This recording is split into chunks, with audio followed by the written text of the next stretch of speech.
Hai hai hai, Assalamualaikum dan salam sejahtera. Bertemu kembali dengan Cikgu Nurul. Hari ini kita akan masuk bab 8, kinematik gerakan linear, iaitu 8.1 sesaran hawaju dan pecutan sebagai fungsi massa. Video pertama.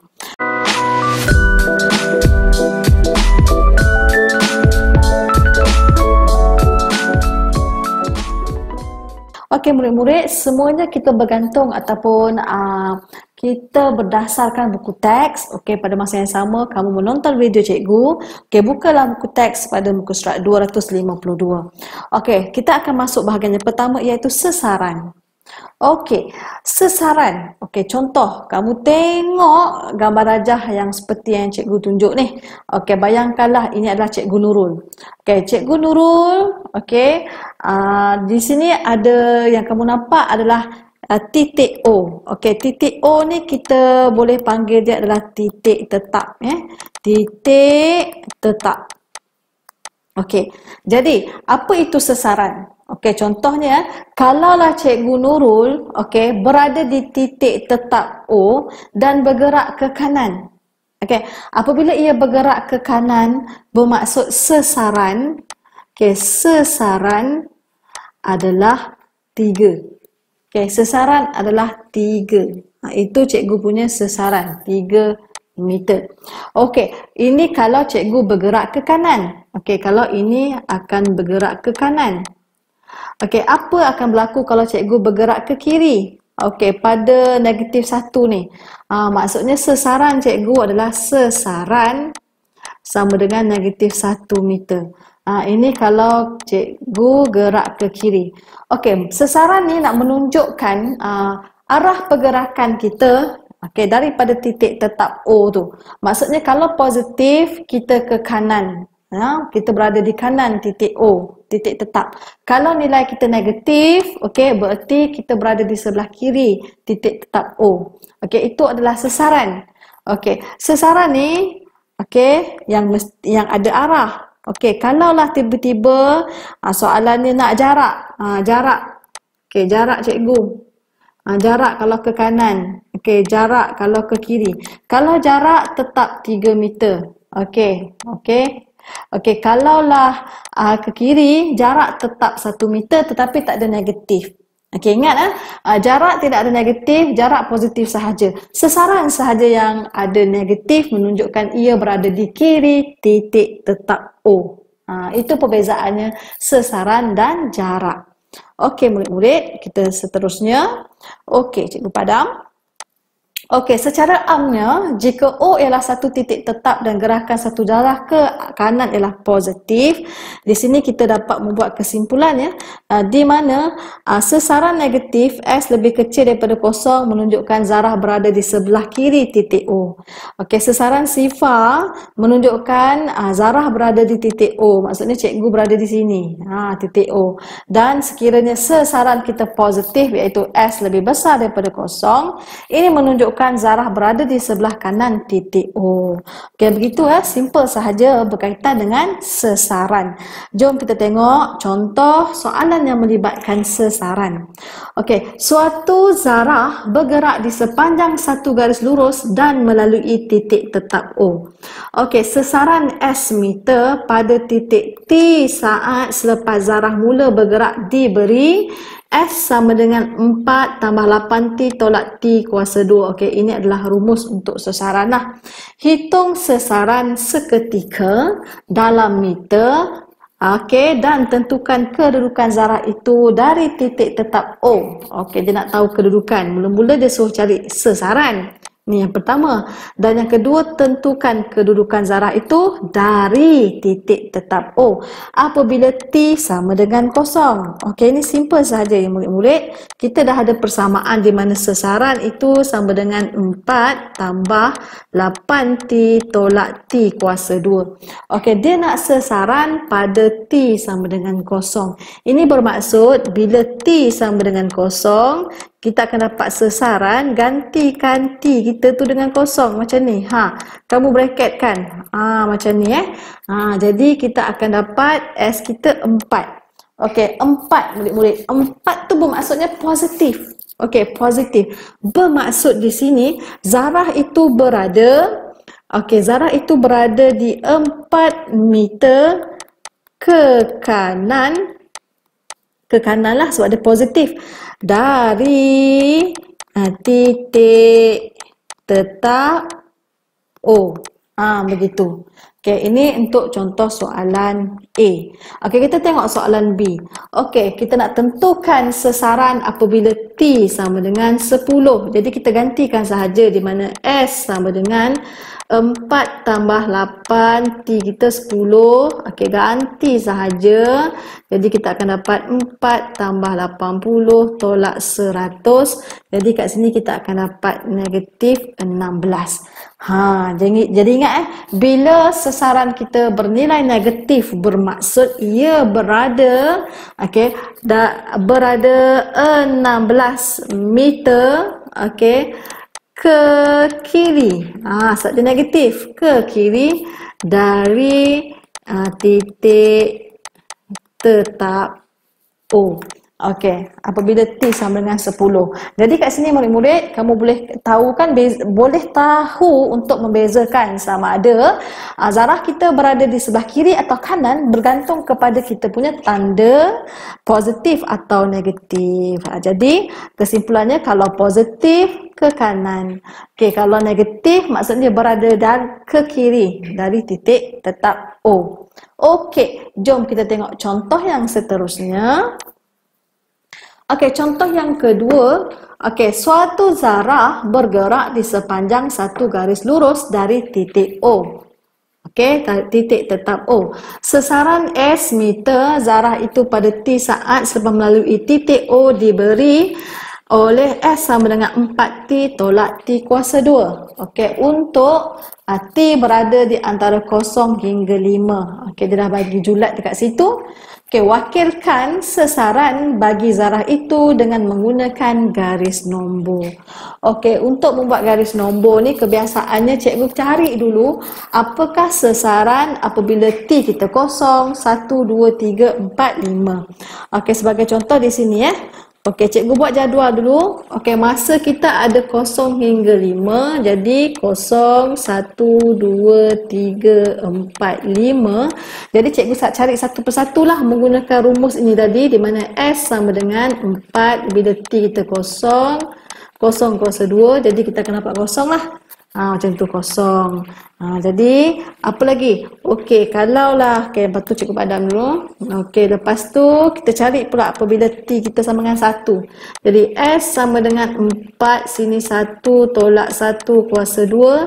Okey, kat sini kita akan dapat 3. Jadi kita isilah 3 dan seterusnya. Okey, seterusnya kita akan dapatlah 4, 3, 0, negatif 5. Okey, cikgu dah siap cikgu punya jadual. Okey, lebih mudah.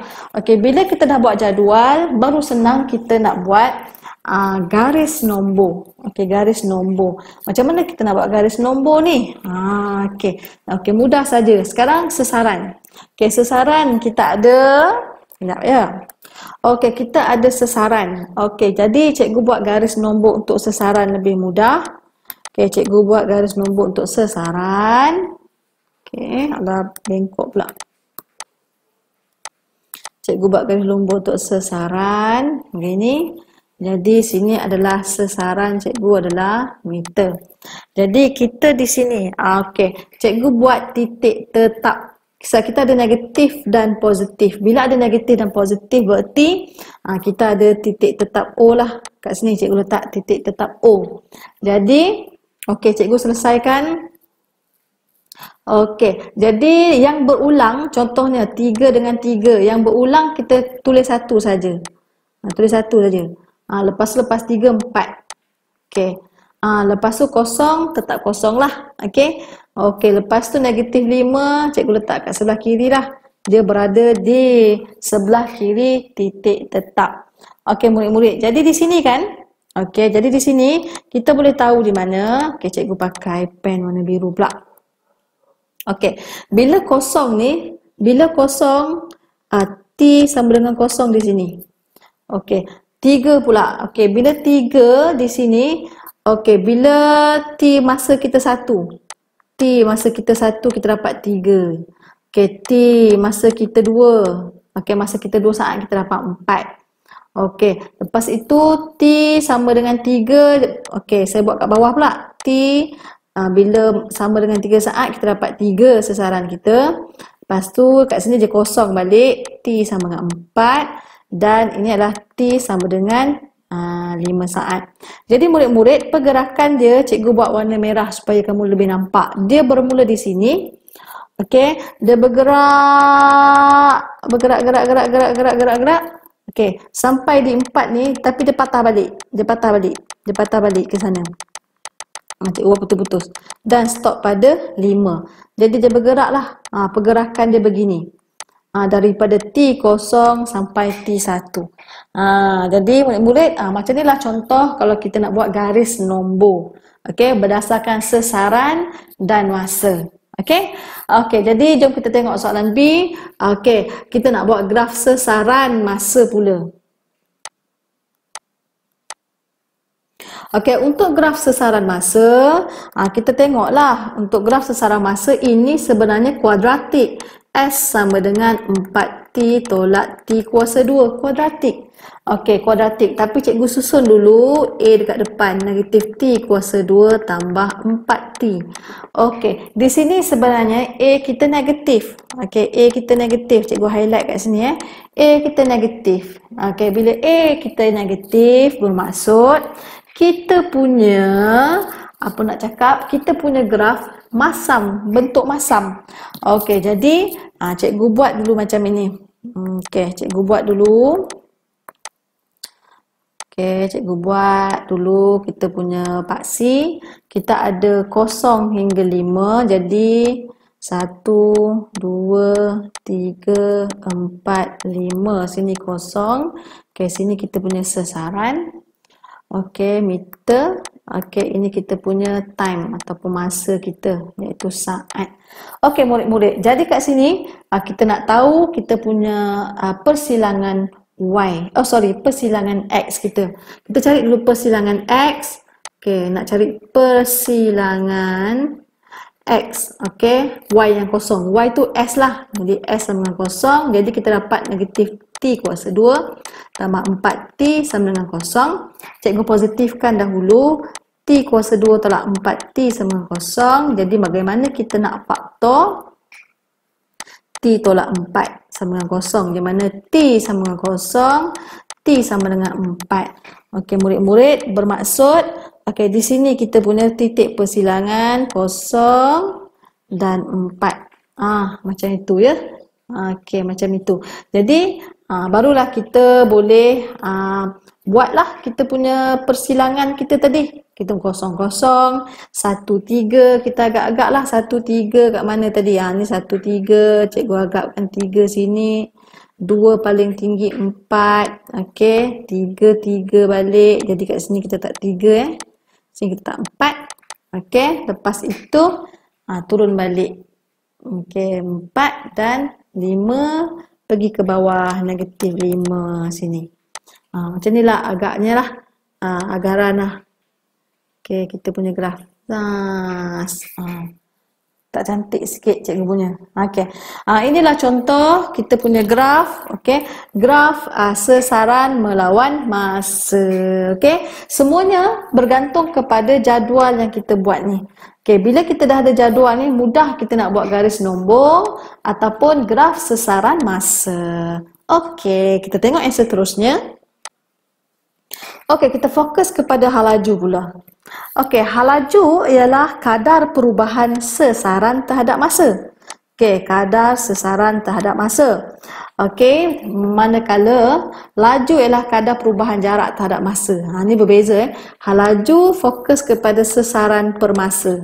Laju pula jarak per masa. Okey, jadi hal laju merupakan suatu kuantiti yang mempunyai magnitude dan arah. Sebab apa magnitude dan arah? Sebab dia berfokus kepada sesaran tadi lah. Okey, sesaran kan ada arah. Okey, maka hal laju ialah suatu kuantiti vektor. Laju pula ialah suatu kuantiti skala. Okey, murid-murid. Jadi di sini, jom kita teliti dulu situasi di bawah ini. Okey, seorang murid berlari di sepanjang trek yang lurus dari suatu titik tetap O. Sasaran S murid iaitu pada masa T saat selepas melalui O diberi S sama dengan 8T tolak 2T square. Sasaran murid itu dicatat pada masa T0 hingga T6. Jadi 0, 1, 2, 3, 4, 5, 6. Jadi kat sini murid-murid daripada sini, okey, cikgu boleh ringkaskanlah. Okey. Okey, secara amnya dapat disimpulkan kalau kamu dah lihatlah buku teks muka surat 254 dan 255. Di sini kita dapat simpulkan bahawa hal laju positif bila V sama dengan 0 menunjukkan zarah bergerak ke kanan. Okey. Hal laju sifar maksudnya zarah berada dalam keadaan yang rehat. Ingat rehat iaitu zarah ada pada ketika pegun, dan hal laju negatif V lebih kecil dari 0 menunjukkan zarah bergerak menuju ke kiri. Okey, jadi di sini kamu harus merujuk semula buku teks muka surat 254 dan 255. Okey, jom kita tengok contoh soalan yang berkaitan.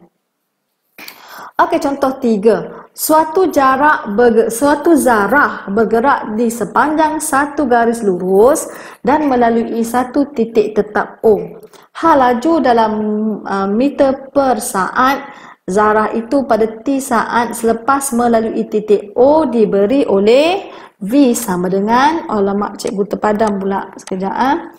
Diberi sama dengan V sama dengan 3T tolak 12. Okey, jadi soalan yang pertama. Okey, hitung hal laju awal dalam meter per second, meter per saat. Okey, hal laju awal. Okey murid-murid, sekarang ni kita kena tahu keyword. Okey, hal laju awal kita. Okey, di sini adalah hal laju awal. Okey, hal laju awal adalah hal laju awal apabila T sama dengan 0. Itu adalah hal laju awal. Jadi murid-murid, kita dah ada kan persamaan V kita ni. Terus kita buat V sama dengan 3T. Kita gantikan dengan 0 tolak 12. Kita akan dapat negatif 12. Okey, negatif 12 itu bermaksud, hal laju awal zarah itu ialah negatif 12 meter per saat. Ia menunjukkan ia bergerak ke kiri. Begitu. Jadi kita berjaya mendapat hal laju awal. Jom kita tengok soalan yang kedua. Okey, soalan yang kedua, hal laju seketika pada T sama dengan 5. Pada T sama dengan 5. Jadi kita nak cari hal laju pada T sama dengan 5. Ini hal laju. Jadi cikgu ambil kita punya rumus hal laju tadi. Gantikan T kita sama dengan 5. Jadi di sini kita akan dapat hal laju kita 3. Okey, jadi bermaksud hal laju kita 3 bermaksud ia bergerak ke kanan. Pada masa T sama dengan 5. Jom kita tengok contoh soalan yang ketiga. Cikgu padam ya. Untuk contoh soalan yang ketiga, kita nak cari masa dalam saat apabila hal laju seketika zarah itu ialah 6. Ini yang ketiga. Hal laju sama dengan 6. Kat sini simple je. Kamu keluarkan ayat tu kepada bentuk simbol. V sama dengan 6. Tapi V kita apa? V kita 3T tolak 12. Jadi kita gantikan. 3T tolak 12 sama dengan 6. Jadi 3T sama dengan 18. Jadi kita akan dapat T sama dengan 6. Jadi masa ialah 6 saat apabila hal laju seketika zarah itu pada 6 meter per saat. Jadi di sini murid-murid, kita tengok contoh B, soalan B. Lakarkan graf hal laju masa bagi pergerakan zarah itu. Jadi kita keluarkan. Ini sebenarnya adalah bentuk linear. V sama dengan 3T tolak 12. Ini adalah bentuk linear. Bentuk linear kosong. Jadi kat sini jadi kita nak cari sini kosong, sini kita punya V. V adalah meter per saat. Ini adalah masa saat. Okey, kejap cikgu padam sini. Jadi sekarang jom kita cari graf kita. Okey, graf kita memotong paksi Y pada negatif 12. Kita nampak kat sini. Jadi kita akan ada negatif 12 dekat sini. Okey, negatif 12. Okey, kita cari X intercept pula. Okey, kalau X intercept Y kosong ataupun V kosong. Jadi cikgu kosongkan V 3T tolak 12 sama dengan kosong. 3T sama dengan 12. Jadi T sama dengan 12 bagi 3 kita akan dapat 4. Jadi kat sini adalah persilangan dia. Cikgu gariskan terus. Okey, sini adalah 4. Okey, macam tu. Jadi cikgu ambil warna biru pula. Cikgu panjang sangatlah garisannya, cikgu padam kejap. Pendekkan sikit. Okey, jadi di sini murid-murid. Okey. Jadi kita buat putus-putus lah. Okey, jadi kita anggapkan ini adalah 6. Di sini. Tengok bila T6 kita dapat volume kita punya halaju 6. Jadi sini 6 lah. Okey, macam tu. Ni kosong. Okey, dah lengkap. Jadi ini adalah graf kita untuk V sama dengan 3T tolak 12. Okey, selesai contoh yang ketiga.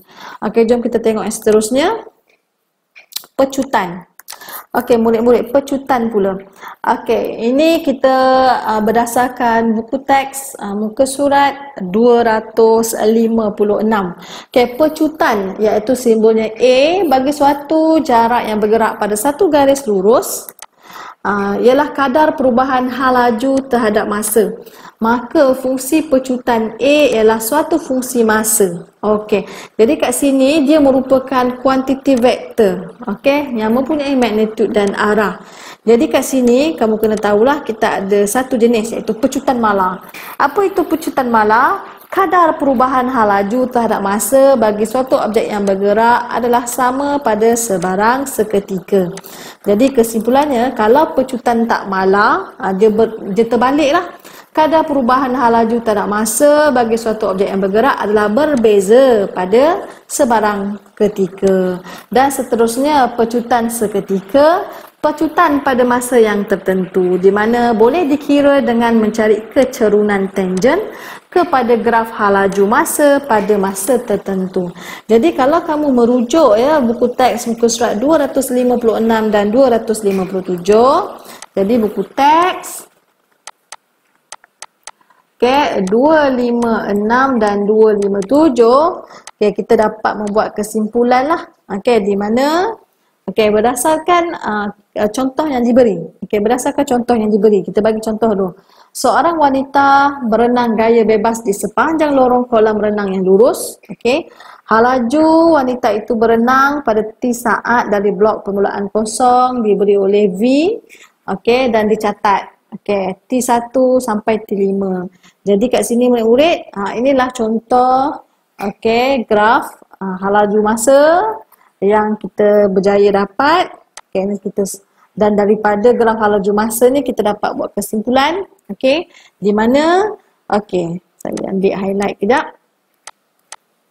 Di mana apabila pecutan kita positif, ini menunjukkan hal laju menokok terhadap masa, dia bertambah bila pecutan kita sifar, maksudnya ini menunjukkan hal laju adalah maksimum dan minimum. Ini maksimum sebab dia paling atas bila A kita sifar.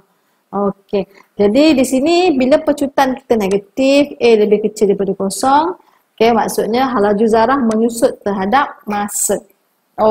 Jadi di sini jom kita tengok contoh soalan yang berkaitan, iaitu contoh yang keempat. Suatu zarah bergerak di sepanjang satu garis lurus dan melalui titik tetap O pada masa T selepas melalui O. Pecutan A, zarah itu diberi oleh A sama dengan 12 tolak 4T. Hitung pecutan seketika zarah itu pada T7 saat. Simple sahaja.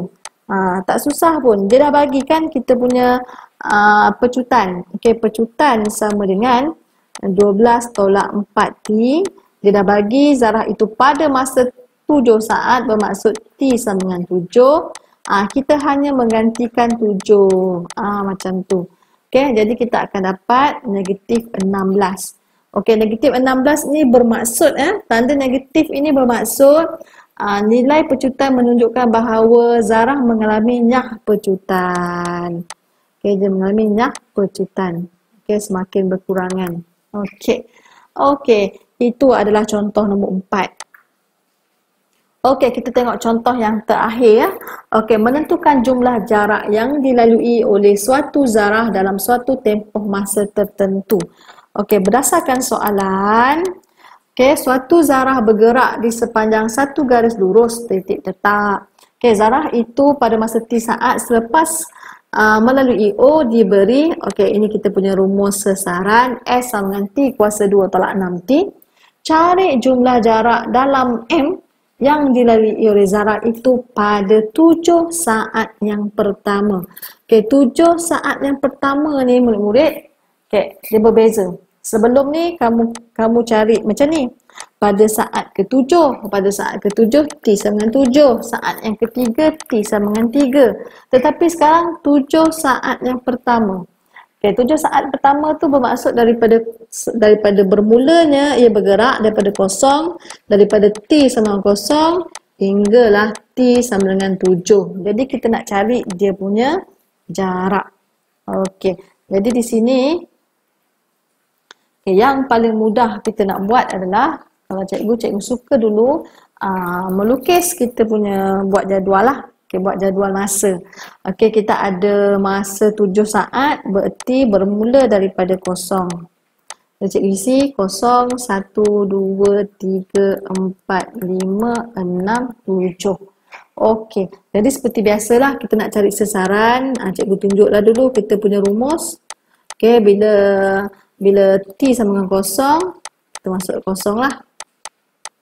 Jadi kita akan dapat kosong. Kita isi kosong. Okey, bila T sama dengan 1, 1 kuasa 2, sini 1.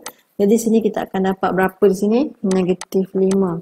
Jadi negatif 5. Proses yang sama terus kamu ulang. Kita akan dapat sini negatif 8, negatif 9, negatif 8, negatif 5, 0 dan 7.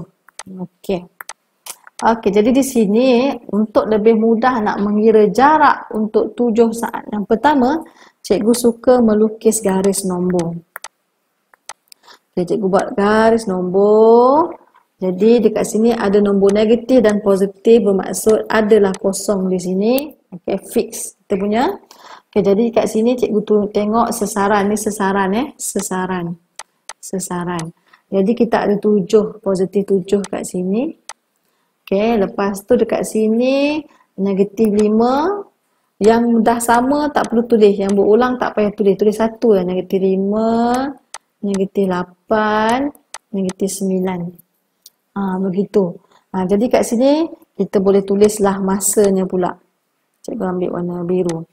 Okey, bila kosong ni T sama dengan kosong, kita bergerak Okey, lepas tu bila T 1 negatif 5, jadi kita ke kiri pergerakannya. 1. Lepas tu negatif 8 bila T sama dengan 2. Negatif 9 T sama dengan 3. Lepas tu negatif 8 balik ke bawah, dia 2 kali T sama dengan 4. Okey, negatif 5 semula T sama dengan 5. Okey, lepas tu negatif kosong balik T sama dengan 6. Last kali T sama dengan 7. Okey, jadi pergerakannya kalau kamu tengok daripada sini zas. Pergerakannya ke sana. Stop sampai sini. Okey. Dia bergerak ke sana. Okey, murid-murid. Jadi di sini, okey, kita nak tahu jarak, okey, pergerakannya. Jarak pergerakannya adalah, okey, cikgu guna highlighter Okey, highlighter kuning dulu. Okey.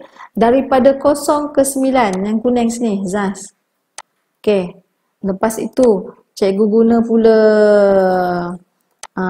warna biru. Okey, daripada negatif 9 ke 0 semula. Okey, ada 3 warna Lepas tu yang terakhir cikgu guna oranye daripada 0 ke 7. Okey. Jadi di sini cikgu conteng Okey, cikgu pakai pen warna merah lah. Okey, jadi untuk warna kuning, okey jarak jumlah jarak. Okey, jarak maksudnya warna kuning ni 9. 0 hingga negatif 9, 9 meter lah. Okey, sebab kita nak jarak. Bila jarak tak perlu tak negatif lah. Okey, lepas tu warna biru patah balik hingga 0 semula, sini pun 9. Tambah 9 meter. Macam tu. Lepas tu daripada 0, okey. Okey, daripada 0 hingga ke 7, sini 7 meter. Okey, jadi tambah 7 meter. Jadi 9 tambah 9 tambah 7, cikgu akan dapat 25 meter. Okey, lebih mudah. Inilah caranya untuk mencari jumlah jarak untuk 7 saat yang pertama. Okey, yang penting yang pertama senang kita buat jadual dulu. Lepas tu kita buat garis nombor. Lepas tu kita buat pergerakan anak panah daripada mana ke mana dan kita boleh kira jarak. Okey. Okey, itu contoh untuk soalan nombor 5. Okey, itu sahaja untuk dalam latak 8.1. Jadi, cubalah buat soalan dalam buku teks. Okey. Nanti jumpa cikgu dalam video yang kedua untuk 8.2. Bye-bye.